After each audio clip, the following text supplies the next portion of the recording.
E aí, meus amigos do Revisão PGE, tudo certo? Estamos aqui no último encontro de Direito Constitucional dessa revisão final, visando a prova da PGE Tocantins. Até aqui, a gente viu muito conteúdo de Direito Constitucional, muita coisa que cai em prova. A gente resolveu questão, eu mostrei para vocês que a FCC cobra esses temas. Então, eu tenho plena convicção que muita coisa que nós vimos aqui nesse curso vai aparecer na prova de vocês. Principalmente a aula de hoje, que é sobre o quê? Súmulas vinculantes. Eu selecionei algumas súmulas vinculantes mais importantes para a nossa matéria, que certamente vão aparecer na prova. Por quê? Toda prova da Fundação Carlos Chagas aparece alguma súmula vinculante. Então eu tenho certeza absoluta que na prova de vocês, pelo menos uma das súmulas que nós vamos ver aqui vai aparecer. Tá bom, pessoal? Então olha só, vai ter súmula aqui que eu já mencionei em aulas anteriores e vou aqui apenas repetir, tá? E vai ter muita súmula que eu vou abordar simplesmente de forma rápida e vou dizer o fundamento da súmula e passar para a seguinte, tá? Porque súmula vinculante para a prova objetiva é isso. Você precisa conhecer, saber o fundamento e partir para cima, tá? E partir para a próxima etapa do estudo. Então vamos lá, pessoal. Primeiro, súmula vinculante número 2. Ela fala que é inconstitucional a lei ou ato normativo estadual ou distrital que disponha sobre sistemas de consórcios e sorteios, inclusive bingos e loterias. Por que essa lei é inconstitucional? Porque isso aí é de competência privativa da União, tá? Nos termos do artigo 22, inciso 20. Compete privativamente à União legislar sobre sistemas de consórcios e sorteios. Então o Estado não pode dispor sobre essa matéria. Súmula vinculante número 3. Vamos lá. Nos processos perante o TCU, asseguram-se o contraditório e ampla defesa quando da decisão puder resultar anulação ou revogação de ato administrativo que beneficie o interessado, excetuada a apreciação da legalidade do ato de concessão inicial de aposentadoria, reforma e pensão. Isso aí é natural. Toda decisão do poder público que prejudique o interessado naquele ato deve ser precedida da observância do contraditório e da ampla defesa. Deve observar o devido processo legal. Agora, por que a súmula excetua a apreciação da legalidade do ato de concessão inicial de aposentadoria, reforma e pensão? Porque o ato de aposentadoria, reforma e pensão, o ato de concessão inicial, é um ato administrativo complexo. Ele apenas se perfectibiliza depois da análise do Tribunal de Contas. Então, quando o Tribunal de Contas analisa, aprecia a legalidade desse ato, ele não está revogando ou anulando o ato, tá? Ele está, na verdade, praticando ou não o ato. Então, se ele julgar ilegal a concessão do benefício, não vai ser a anulação do ato de concessão.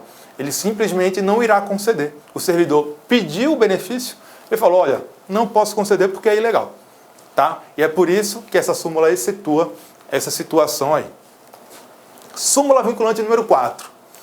Salvo nos casos previstos na Constituição, o salário mínimo não pode ser usado como indexador de base de cálculo de vantagem de servidor público ou empregado e nem ser substituído por decisão judicial. O que é isso aí?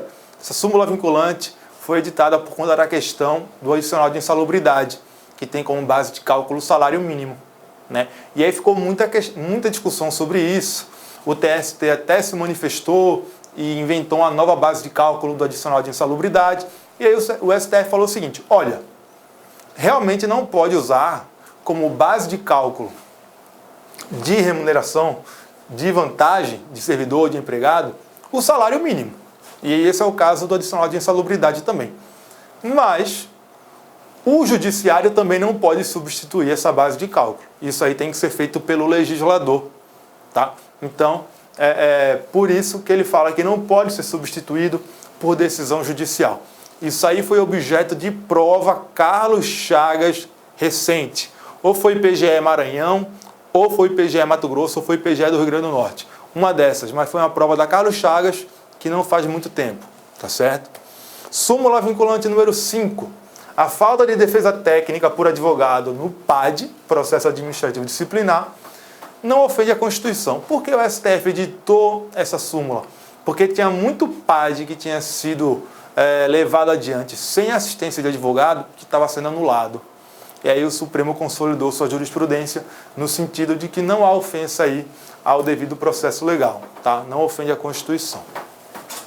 Súmula vinculante número 10, já foi abordada em sala, né, da cláusula de reserva de plenário, que fala que viola a cláusula de reserva de plenário a decisão de órgão fracionário de tribunal, ou seja, não é o pleno nem o órgão especial, um órgão fracionário, que embora não declare expressamente a inconstitucionalidade de lei ou ato normativo do poder público, afasta sua incidência no todo ou em parte.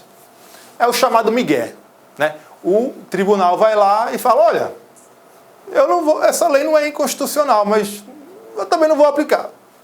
Então, não precisa observar a cláusula de reserva de plenário.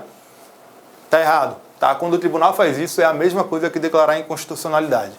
Então, ele deveria observar a cláusula de reserva de plenário. Tá certo? Súmula vinculante número 12. Fala o seguinte, que a cobrança de taxa de matrícula nas universidades públicas viola a garantia da gratuidade do ensino. Então, o ensino tem que ser gratuito em todas as suas etapas, tá? Você vai cobrar a taxa de matrícula, isso viola a gratuidade. Súmula vinculante número 13.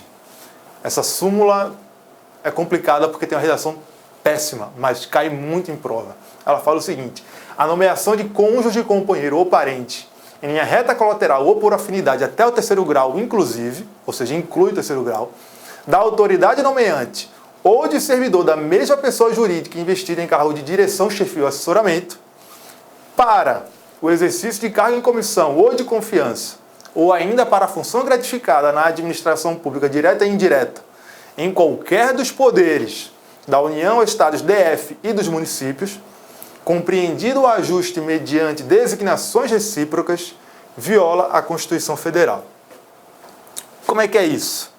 Vamos por parte aqui. Eu colori a súmula para ficar mais fácil de entender. Primeiro, quem é que essa súmula alcança? Alcança cônjuge, companheiro ou parente, em linha reta colateral, inclusive por afinidade, até o terceiro grau, inclusive. Ou seja, parente, primeiro, segundo e terceiro grau, é alcançado por essa súmula. Parente de quem? Parente de quem nomeia para cargo em comissão ou função de confiança ou gratificada, ou parente de quem já é servidor investido em cargo de direção, chefia e assessoramento, naquela mesma pessoa jurídica. Tá? Então, se uma autoridade do Poder Judiciário nomeia para cargo de direção, chefia ou assessoramento, algum parente seu na mesma pessoa jurídica, por exemplo, um desembargador, um desembargador do TRF1, ele nomeia para o próprio TRF1 um parente seu até o terceiro grau, não pode. Isso é nepotismo, é vedado pela súmula vinculante 3.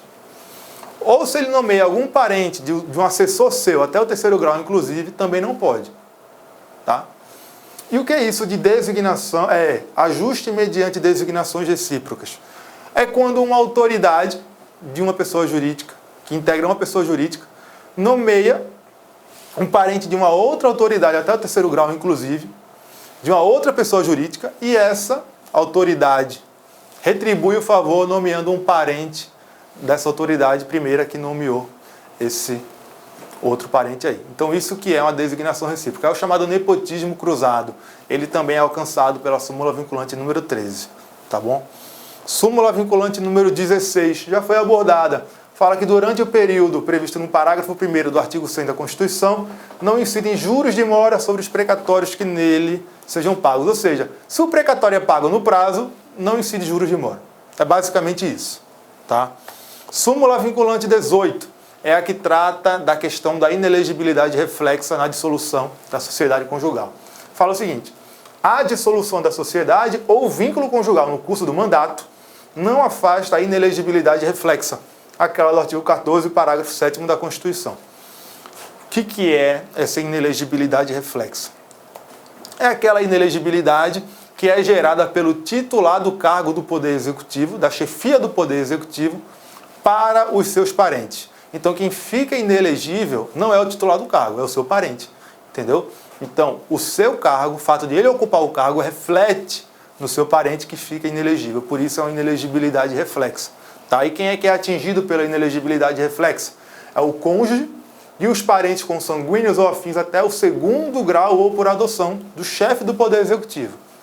Ou então de quem tiver simplesmente sucedido ou simplesmente substituído dentro de 6 meses antes do pleito.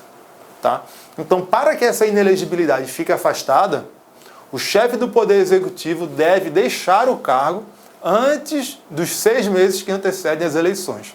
E aí os seus parentes vão poder concorrer normalmente dentro do território de jurisdição do titular, tá certo? Então, se uma pessoa, um sujeito é prefeito do município de Cuiabá, por exemplo, a sua esposa não pode concorrer a vereadora nesse município, a menos que ele renuncie ao mandato antes de 6 meses que antecedem as eleições municipais, tá certo? Súmula vinculante número 21 fala que é inconstitucional. Só uma observação sobre a inelegibilidade reflexa. O Tribunal Superior Eleitoral já decidiu que ela alcança também a união homoafetiva, viu? Se cair na prova, vocês já estão preparados. Súmula vinculante 21, vamos retomar aqui.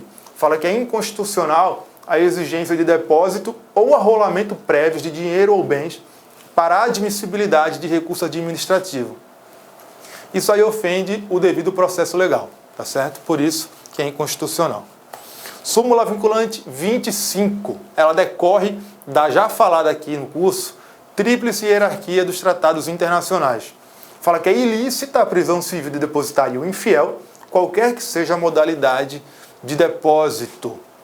Por que o STF entende isso? Porque o Pacto de São José da Costa Rica proíbe a prisão civil do depositário infiel. E ele, segundo o STF, tem status supralegal e, portanto, paralisa toda a legislação infraconstitucional que com ele conflite. Tá certo? Súmula vinculante 33. Abordei na aula anterior sobre a previdência de servidores. Ela fala que se aplica ao servidor público, no que couber, as regras do regime geral de previdência social sobre a aposentadoria especial, de que trata o artigo 40, parágrafo 4º, inciso 3 da Constituição Federal, até a edição de lei complementar específica. Então, se aplica ao servidor público que exerce funções em condições prejudiciais à saúde, aquilo que está previsto para o trabalhador que é segurado do RGPS. Tá certo? Aplica-se no que couber. Lembrando que não é cabível a conversão de tempo especial em comum no regime próprio de previdência. Súmula vinculante número 37. Fala o seguinte: não cabe ao Poder Judiciário, que não tem função legislativa, aumentar vencimentos de servidores públicos sob o fundamento da isonomia. Essa é aquela velha súmula: faço o que eu digo, não faço o que eu faço. Né? Então, se o servidor vai ao Poder Judiciário e fala o seguinte: olha, eu exerço as mesmas funções que um outro servidor lá, que está na mesma repartição, exerce, ele é de outro cargo e ganha mais do que eu quero ganhar o mesmo que ele, por isonomia. O Judiciário fala: não pode, não cabe ao Poder Judiciário, que não tem função legislativa, aumentar vencimento de servidor público com fundamento de isonomia. Aí o servidor chega lá e fala: olha, eu tenho direito ao auxílio moradia. Não, aí pode. Aí o Judiciário fala que pode. É aquela coisa: faço o que eu digo, não faço o que eu faço. Né? Então vamos para a próxima súmula aqui. Súmula vinculante 38. É competente o município para fixar horário de funcionamento de estabelecimento comercial. Isso aí é assunto de interesse local e o município pode fixar isso. Lembrando que, se for instituição financeira, o município não pode, tá? Porque isso é competência da União, porque diz respeito ao sistema financeiro nacional. Súmula vinculante número 42. É inconstitucional a vinculação do reajuste de vencimentos de servidores estaduais ou municipais a índices federais de correção monetária. Por que é inconstitucional? Porque isso cria um gatilho remuneratório. Ou seja, a remuneração de servidores vai acabar sendo reajustada de forma automática de acordo com o índice federal que for utilizado como indexador. E isso é proibido pela Constituição.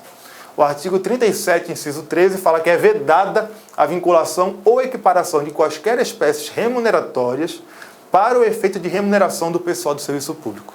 Tá? Então não pode haver vinculação para efeito de remuneração do servidor público. Súmula vinculante 43. Ela fala que é inconstitucional toda modalidade de provimento que propicia ao servidor investir-se sem prévia aprovação em concurso público destinado ao seu provimento em cargo que não integra a carreira na qual anteriormente investido. Por quê? Isso é evidente, né? Isso ofenderia a acessibilidade aos cargos públicos mediante concurso público, que é a regra da Constituição. Tá certo? Súmula vinculante 44, importante para concurso. Só por lei se pode sujeitar a exame psicotécnico a habilitação de candidato a cargo público. Então, para o concurso público prever uma etapa com exame psicotécnico, tem que haver previsão em lei. Tá bom, pessoal? Súmula vinculante 45, já falamos quando tratamos das imunidades parlamentares. Fala o seguinte: a competência constitucional do Tribunal do Júri prevalece sobre o foro por prerrogativa de função que seja estabelecido exclusivamente pela Constituição Estadual, por conta da supremacia da Constituição, né? A competência do júri é prevista na Constituição Federal. Então, se existe um foro por prerrogativa de função que está previsto apenas na Constituição do Estado, a competência do júri prevalece. Tá? Mas se a autoridade tem foro por prerrogativa de função prevista na Constituição Federal, aí por conta da regra de que a norma especial derroga a norma geral, prevalece aí o foro por prerrogativa de função. Tá? Súmula vinculante 46, também já tratada no curso. A definição dos crimes de responsabilidade e o estabelecimento das respectivas normas de processo e julgamento são da competência legislativa privativa da União, né? Com fundamento no artigo 22 da Constituição. Súmula vinculante 49, ela fala que ofende o princípio da livre concorrência, lei municipal que impede a instalação de estabelecimentos comerciais do mesmo ramo em determinada área. O STF editou essa súmula porque era muito comum em município alguma lei falando, por exemplo, farmácia, falando que uma farmácia não pode se instalar, por exemplo, a menos de 500 metros de uma outra farmácia. Isso aí é inconstitucional, porque, como está aqui, ó, viola o princípio da livre concorrência. Tá certo? Essa é a jurisprudência pacificada do Supremo que levou à edição dessa súmula vinculante, que já apareceu em prova também. Tá certo, pessoal? Pessoal, essa foi a última aula do nosso curso de Direito Constitucional, da revisão final da PGE Tocantins. Fico muito feliz de ter feito parte desse projeto. Eu acredito muito nesse projeto, porque nossas revisões anteriores mostraram que há um grande índice de aproveitamento das matérias que abordamos. Tá bom? E é por isso que eu tenho certeza que vocês farão uma prova muito boa depois de assistir a esse nosso curso. Ficamos por aqui, espero vocês em outras oportunidades. Boa sorte na prova e sejamos colegas em breve. Até mais.